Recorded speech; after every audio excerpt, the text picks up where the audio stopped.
Hello, Charlie TCG here, and welcome back to Looking Ahead, the series where I break down and analyse the meta, what's happening over Japan, and how will it impact R1.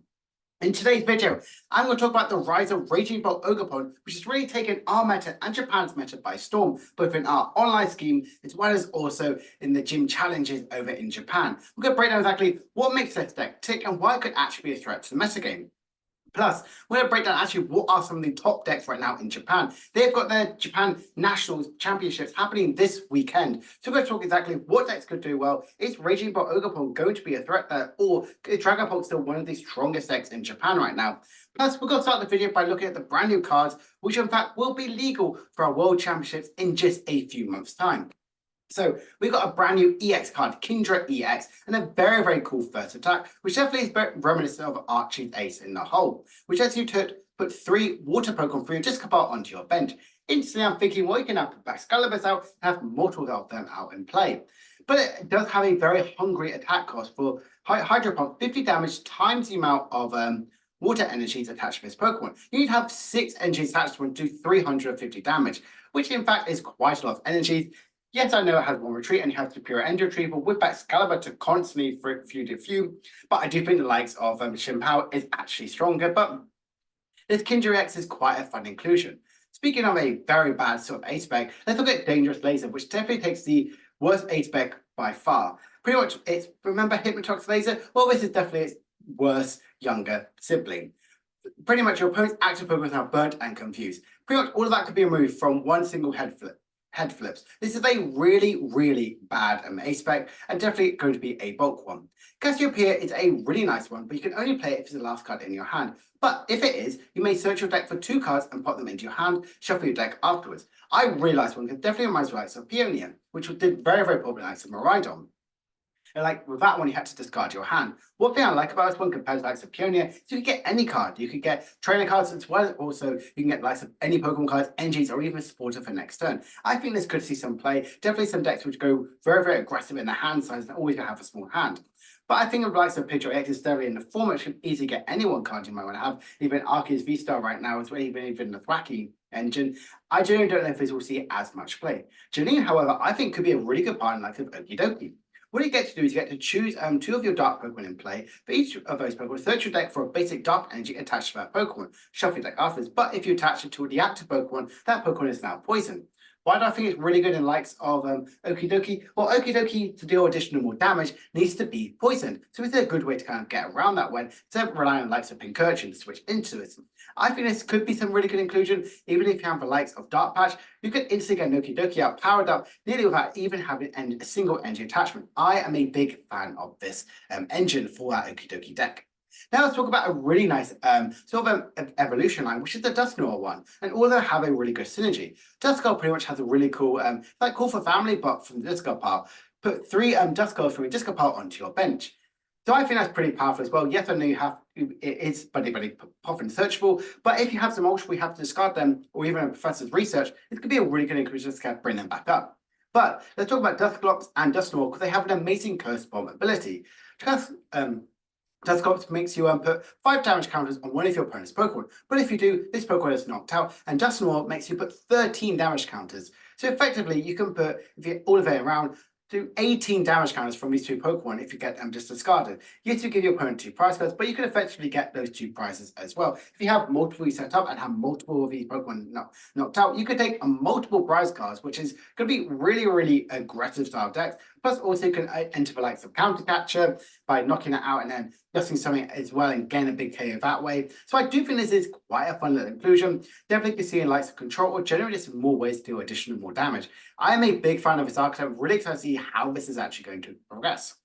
Night Stretcher is a very, very nice item card. We actually put a Pokemon or basic energy card from your Discard part into your hand. A nice sort of energy inclusion, or even gain it back some basic Pokemon, similar to likes of Rescue Scratcher. Now, let's look now at what we're all here for, Raging Bolt Ogerpon, and why I think it's actually very powerful. So we look at some Gym Challenge winning lists which have happened this past week, and some of them are pretty interesting. This one I would say is one of the most standard versions of how we're seeing Raging Bolt really being played there over in Japan. We're seeing the likes of Penny being included because it's really good against control, kind of picking up some archetypes as well. Because if they have you have a full bench of EX Pokemon and your opponent chucks a Mimikyu out and play, you can't do any damage. You want to get that penny out, protect that Flutter Mane out, so you have a way to actually damage your opponents and mimic you. Plus, it also really helps you in any control aspect if they try and like Duskull the likes of a Greninja, as well as also a Squawkabilly, and also getting rid of any very high damage HP Pokemon. I think this is very, very good inclusion. I really like the likes of the Superior Energy Retrieval, way to get some discard effect to fuel the likes of Sada, but also get any of your grass into as well to draw effects with the likes of Ogerpon. I really think this deck is very, very nice. I like having double boss. Some decks still play some Pound Catcher, but even having the Prime Catcher, this deck is so aggressive, you could effectively nearly do over 300 damage turn one. And there are so many different ways about how people are actually playing the Raging Bolt. Another build here, which I really like this one, it's very similar to what we've just seen, but it does play likes of that the bug patcher set, which lets you look at the top 7 cards of your deck and put one grass, put any up to combination of a grass Pokemon or grass energies into your hand. Now, I really like this one, the way for you to get some more energy, so energy accelerate to Ogerpon, or generally find your Ogerpons in the early game. Sorry, that. Plus, it also plays like of the secret box. Now, I've seen this come up in a few of the Raging Bolt decks. I do not think Secret Box is the best partner aspect for Raging Bolt as well. I think Prime Catcher, because you want to be that aggressive style deck here, but Secret Box could have some merits in this one. I like having a way to find out a picnic basket to help you against any Dragapult, because what they're going to be doing, Dragapult, will be do a little bit of spread damage around so they can get the big one-hit KOs on Squawkabilly if it's got a Bravery Charm attachment, or Ogerpon as well, because it does have additional damage on it beforehand.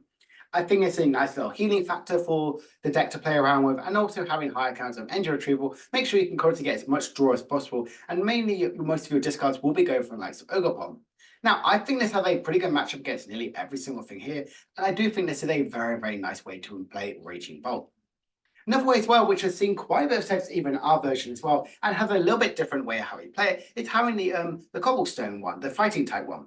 Now, this is pretty much another instantly response KO icon to mimic you, making sure that you can go through any sort of effects and it's not damage from any Pokemon which have an ability, which is a nice one inclusion.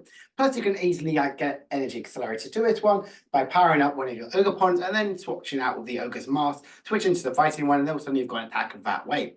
I think that's another good way of inclusion. But you can see here that they've sacrificed playing one less copy of Ogerpon, the Teal Mask Ogerpon, to really have this fighting one to really have that in the deck. But we're seeing a lot of things in common. Penny is in every single other deck. Iono, 2 copies of Boss's Orders, for Sada, multiple copies of Pokegear, but this one does play the likes of Collapse instead of the likes of the Pokestop, which we've seen in most of other decks. I think the Collapse is a nice inclusion by removing the likes of Squawkabilly or any other liabilities in play, but I think the Pokestop, you just have so much more draw factor in the style deck, and I really like showcasing all of these different sort of versions as well. This one does play likes of a Lost Vacuum, which could definitely help in likes of Mirror Match, because they chuck a Bravery Charm on, you obviously have 290 HP, which can be really difficult for anyone to really deal with. And the last one I look at is a very, very fun build of how I can see the deck kind of like evolve into the future. Because anything with the Sada package, you know, is going to be really, really strong. And this one plays likes of the Iron Hands. Now, another thing which we really want to talk about is we've seen the likes of the Flutter Mane nearly in every single deck. So we already are putting this in this one to really help you slow down any of your opponent, plus also help you in the guaranteed have a single prize attacking option against likes of Mimikyu or any single prize option. People ask them I play the Standard Shocks or even the Slithering, but I do think the Flutter Mane has a lot more versatility in the deck. But Iron Hands, I think, is really, really good. You can just sit there, energy accelerator either your Raging Bolt or even the likes of your Ogerpon. And then all of a sudden, out of nowhere, just chuck a Iron Hands out there, take 3 or maybe even 2 prize cards from any of your opponent's side, which I think is a really good inclusion. Again, we're seeing Secret Box be one of the most common sort of aspects in all of these decks, but I think if you want to be the aggressive one, and what we're seeing a lot in the online scheme for us is having the likes of that the Prime Catcher as the best superior inclusion. I think this is a fun deck to play around with. And Raging Bolt is only really entering the stage. It became a lot more popular at the end of Japan's sort of format, but it's only becoming really powerful in the beginning of ours. So I'm really excited to see about how it's really going to develop in the rest of this matchup.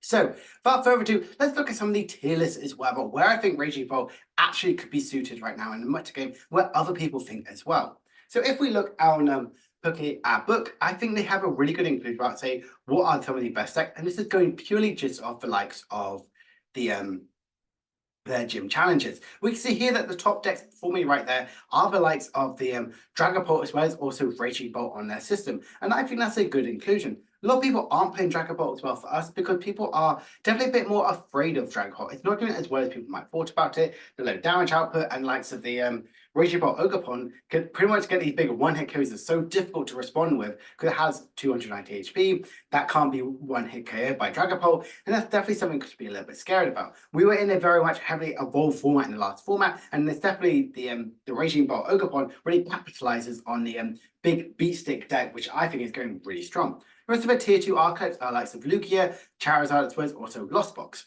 Now, I think Charizard's still in a very good position. They definitely changed their deck a little bit by actually more of the Kirans or even Maxim Belt to deal with Dragapult or even Raging Bolts a lot earlier, so we're not absolutely steamrolled by this one. There's also the higher HP Pidgeys and Charmanders, and also the definitely the 90 HP do not put a damage counter on Charmeleon because you want to have that protection against Dragapult as much as possible.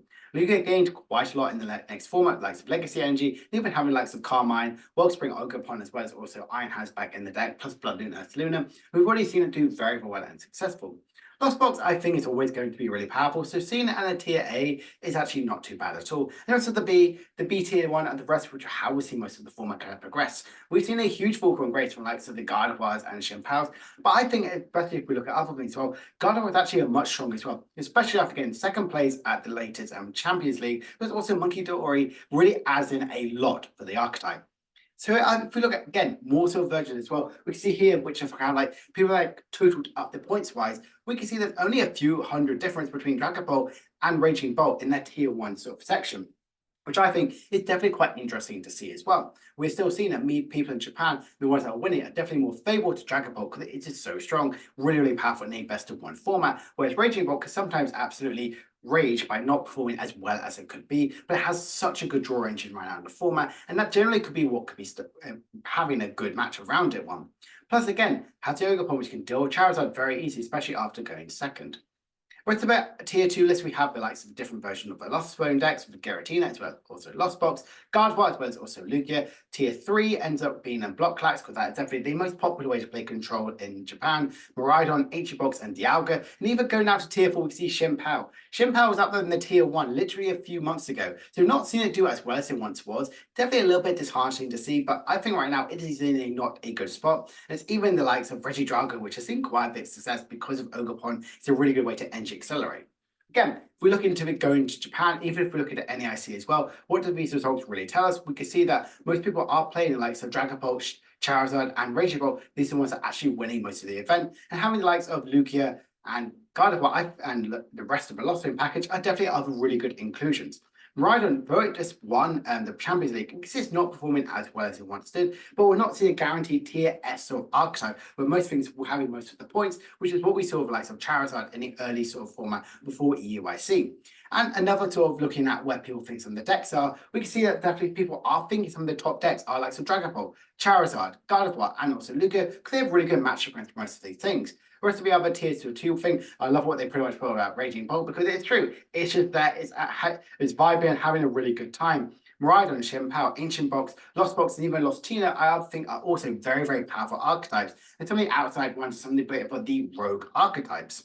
Now, I do think that going into the new sort of format and definitely having the new decks, which we have seen to perform really well. We've seen Raging Bolt Ogerpon do incredibly well. It had 10 of the top 16 results in the online tournaments recently. We've seen it do really, really well. We can also see it has a pretty good match with most things. It can outpace the likes of Lugia and Dragapult, which is definitely one thing that makes this deck a lot stronger. It has Ogerpon, which can really help answer for weakness against Charizard, and plus having an ancient, sorry, not ancient, to catch energy, you can have that, or a likes of Bravery Charm could be really difficult for Charizard to answer with. And you can even chuck in a Iron Hands to be really, really cheeky to really help you in the Gardevoir matchup, making sure most of their Pokemon could in fact be 2 prize Pokemon instead of 1 prizes and taking 6 KOs. I think that's what makes this deck so good. It has answers to every single one of the tier 1 archetypes right now. So we've looked at lots of Raging Bolt. Right now I want to look at some of the Gym Challenge and winning lists of those top 5 decks, top 4 decks we can see right now: Dragapult, Charizard, Lugia, and Gardevoir. So start by looking at Dragapult and how the deck has really evolved. And this one here, I think is really interesting. Exactly what I want to talk about. We can see they aren't playing any of the likes of the TM Evo and really kind of aggressively try and get into your Dragapults as early as possible, making sure most of your draw factor is from the likes of Natu. You can see it's much more thinner line, but they've even added likes of a 2/2 line of Pidgeot EX. Pidgeot means you can get any sort of card you might want to have in your deck, and also having the upper knee of energy. I think it's a good way to kind of like chuck in the Dragapult very, very quickly on, especially if you have a Natu which has been KO'd. We can see the energy is a little bit more slim, and even having some of the draw cards are a little bit low. Now, I would have, because obviously you're still on Arvin build, but you play 5 different tool cards. So, protectively, with no stadium kind of play, you can play likes of a Town Store, because that could be really, really helpful to kind of get any of your item cards you might potentially need. I think that even having the Vitality Band is definitely an answer to likes of Ogerpon, because chuckless on Ogerpon, attached to a Dragapult, you're one-hit KOing the likes of Ogerpon, as well as also a Squawkabilly if it had the Bravery Charm attached to this one. So again, Dragapult is slowly evolving to try and have an answer to the likes of Raging Bolt, which I think is going to be a much more threat to this deck. Pidgeot EX, I do think it's a good inclusion for this one, but there is a lot in this deck here, and especially after seeing the likes of Pokes talk about how powerful the likes of Raging Bolt and Charizard is. I think it's definitely a good inclusion, especially in this deck. If we look at Gardevoir as well, we can see not much has really changed since the winning list, but people have definitely gone back to the Arvin build, because I think the Irradiant build was definitely a little bit sillier, and you want to find a way to actually guarantee to search out any of your tool cards, like your TM Evo, as well as also Bravery Charm. But people are opting a lot of the Hyper Aroma. If I'm looking at most of the winning lists from the gym challenges, Hyper Aroma is more commonly found in Gardevoir and not the likes of Unfair Stamp, which for me was quite a bit of a surprise. But I have been testing the likes of it, and I do think Hyper Aroma is a really good inclusion. It's making sure you can get your Gardevoirs out much more quicker on, because also finding ways to get your Curlies out, especially going second, because sometimes it could be really, really tricky to find out where your Curly is, getting them out much earlier on, and I think it's a good inclusion. Cresselia definitely is really helpful in your likes of your Dragapult to stop them from spraying loads of damage counters around there. So it's also Monkey Dory is a really good inclusion. I'm definitely a big fan of not playing the Collapse Stadium, but having the likes of the Chiro with a Power Pad. So still having 2 ways to kind of like recycle your Gardevoirs and remove them from play, which I think is a really good inclusion. And I think Gardevoir is definitely going to be in a good spot going forward. If we look at this compared to the likes of Raging Bolt can definitely outpace you quite a little bit, but very much having that aggressive sort of start and setup, but you do have the Scream Tail to target their Ogerpons on the bench. If you look at Lugia, this is the winning list here, and I think this is a pretty nice one of how the deck is kind of evolving. One copy of Carmine, because you don't need too many, because you do want to try and find them for the likes of your Luminion. We can see here they are still opting to play the likes of a 70 HP Minchina, because you have to kind of play that one, especially against likes of the Raging Bolt, likes of a Dragapult. And we're also seeing a Wellspring Ogerpon, which I really like this in this deck, doing 100 damage and then 120 to one of your opponent's benched Pokemon. Now, obviously, you can recycle all your energy, so you can reutilize your legacy energy, which is definitely a must. Plus, also you can use that on the likes of Luminium and obviously Iron Hands as well. I think this is a quite nice inclusion. The Jamming Tower is really good to stop any of these pesky tool cards, especially in the Gardevoir matchup, becomes a much more favorite. Even stopping like some maximum belts, so they can't get these big one-hit KOs on your Ogerpons or Iron Hands or even Blood Moon Luna in the early game. I could see Lugia definitely evolve just a little bit going into new format, but right now, if I was sleeving up Lugia, I was playing a brand new format, it's very similar to how I would play it. And finally, let's look at Charizard. This deck here is very different. There's a lot going on for this one, but I do think Charizard is slowly keeping up the faith and doing really well. We can see they're playing the 70 HP Bidoof because, well, they don't have the 60 HP one. Yes, it prevents being damaged by it, but doesn't prevent damage counters being placed on it. 70 HP Charmander's going in here, but it does play the 50 HP Pidgey. So again, that's a little bit of a worry as well going into the Dragapult matchup, but even does play the likes of the Gouging Fire. Now, Gouging Fire can be powered up very quickly from the likes of Charizard, but you need to have a lot of switching cards as well to kind of like move them around. It's like obviously to utilize this attacking option, but most likely you have to discard it all. That's why we played the multiple super rods to reutilize your other attacking option. Plus, also it really helps between the likes of the Raging Bolt matchup, as well as also Dragapult as well. Try and use Ethan, Maxim Belt, and Kieran to get these big one-hit kills, but sometimes Charizard really struggle with. I think this is quite a nice way about how Charizard is evolving in this one. Purely the Maxim Belt and Kieran is in here to respond to even the likes of Dragapult, as well as now, like some Raging Bolt, because you don't want to, if a Pokemon with 290 HP, it can be very difficult for this Pokemon to try and like help you out and try and get a big one-hit KO when if your opponent's taking net 0 prize cards, you're doing 180 damage. I really like Charizard right now. I think it's still pretty good right now. I think Jamming Tower is really helpful, but be very careful when you're actually going to be using your maximum belt because you don't want to be limiting it to that factor, but also stopping any of that from the opponent's side as well. So if we just start looking ahead, is Raging Bolt now a meta deck? I generally think it has had its time right now. Before it was this goofy archetype, which was very difficult to get set up, but with Ogerpon, it really has found its calling. It's so powerful right now, and it can really be very difficult for most decks to deal with.